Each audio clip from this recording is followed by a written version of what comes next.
Hi, I'm Michelle from Lancashire, Lancaster, and we're based here right on the coastline in Cochrane, which is like 10 minutes from Lancaster. And we offer food and drink experiences, and we do venue hire and bring people together to connect around the dinner table. We work with lots of different chefs from around Lancashire. We've got Mark from Primal Feast here today, and he's going to cook up a feast of local produce, and then we're also working with lots of local farmers. We really love to celebrate British farmers, British agriculture and Lancashire produce, and put the artisan food that we've got here on the map. And the idea is that you can show up on your own, or you can show up with a mate, or come on a date, or with a group of friends. And then we also offer those experiences out to groups of friends who kind of want to almost bring a dinner party together within their group of friends. And they can kind of come in this space and own the space in a way, and just have a really, really fun evening. And it's kind of different to going to a restaurant.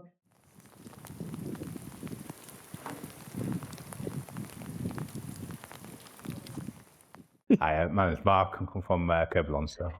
I run a company called Primal Feasts, and we are live fire cooking, primarily whole beasts. We just cook everything over fire all over the country.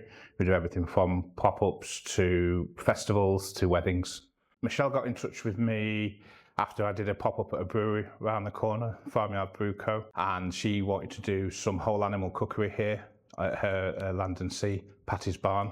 So that was over about 14 months ago, and we came and cooked one of her neighbours' salt marsh lambs. I've got some on an Argentinian asado kit, which is one of those, those crosses where you hold the animal out and cook it over fire. It takes about 8 hours.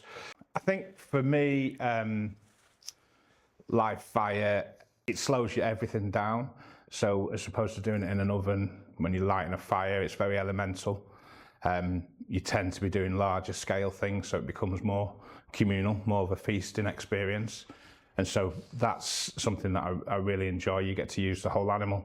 In terms of like specific ingredients, fire's got like a transformative property where, for example, I don't know, like a butternut squash, for example, could be quite a mundane vegetable, or celeriac can be quite mundane, cooked in the oven, but over fire intensifies all the sugars and makes it really quite special, quite unique, and it has that effect on everything really. So I haven't lived in Lonsdale since I was 18. I went away to university and then travelled, worked away. Now live up near Colbeck in the Lakes. All my family on both sides are from very local to where we are now on the other side of the estuary. For me, this area has always felt, quite like home, especially the marshland and the openness and the wildness of it. It's a unique place. I think just really you feel on the fringes of everything, but it's, close to home. The next farm from here, they do a salt marsh lamb. My granddad was a farmer on the other side of the estuary. He used to produce salt marsh lamb, which can be any sort of breed, but what that means is it's grazed on the salt marsh year round. What that does is it gives a lightness to the flesh that you don't get with a lot of other breeds. Normally I only cook with rare breeds, but the salt marsh lamb can be any sort of breeds, but it's quite unique in how it's produced. And for me, for being right here, that's number one by far. So we've got 2 group spaces here on the site. We've got the out barn that can seat up to about 32 people, and people come and use that for celebrations or bringing groups of friends together or workshops. And then we've got our inside space, the shed, which adjoins to our games room, and people typically use that for wellness days or meetings, corporate events, that type of stuff. So we've got 11 cottages and 2 A-framed wooden cabins. That's not all that we do. We've got foraging walks, so we take people inland down the pastures of the fields and then down the coastline, so they can pick wild ingredients that they've probably seen just on their dog walks, and then we identify them and incorporate those onto the menu.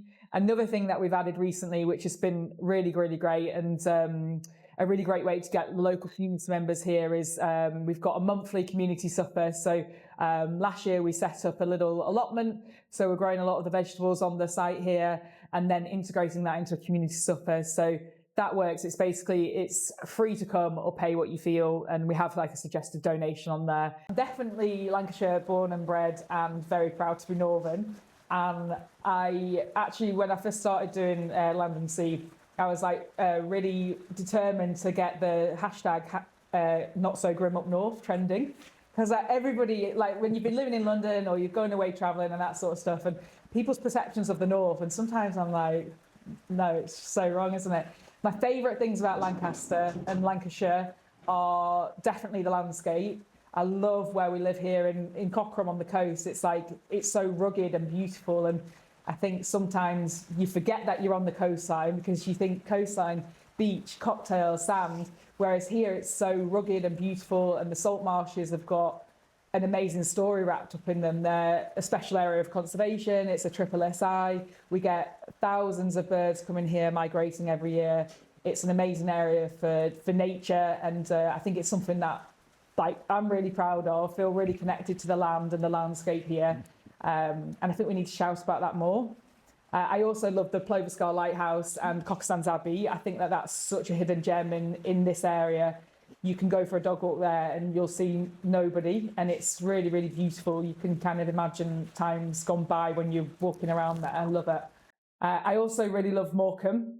I think like Morecambe's got this beautiful like romantic nostalgia about that, and going to the arcades, I think there's something really like fun and playful and like brilliant about going to Morecambe. And the views over to the Lake District are the best views. I mean, every Northerner says that, or every, Lancaster and Morecambe person says that, but it's so stunning. And I also love the Forest Bowl, and I think you can't beat going there. The Lake District is wonderful, but it's so busy. And I think just driving through the Trough, going to the inn at Whitewell, like what's more beautiful than that, and going over the stepping stones and having a really nice fish pie at the inn. So that's definitely a top place. I think my other favourite thing is definitely like the local food producers.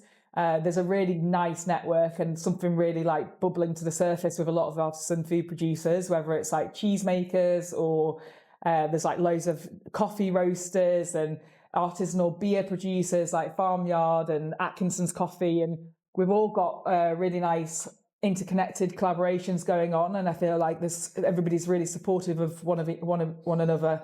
So yeah, probably like food and drink scene and the landscapes are pretty epic.